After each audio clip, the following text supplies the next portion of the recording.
నమస్తే. నాకు 10th class వరకు హిందీ నేర్పించిన గురుగారు ఇప్పుడు స్కూల్‌కి వెళ్ళి సంపాదించేంత పరిస్థితిలో లేరు.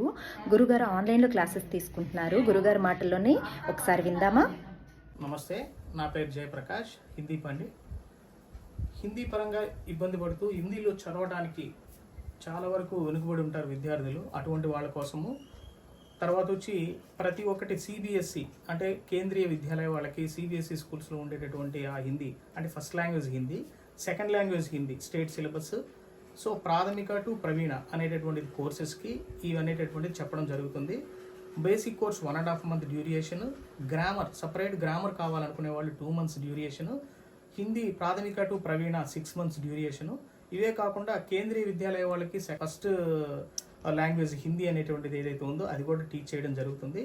Intermediate and degree and also ఏదైనా సరే చక్కగా హిందీ అనేటటువంటిది నేర్పించడం అండ్ స్పోకన్ హిందీ ఆల్సో.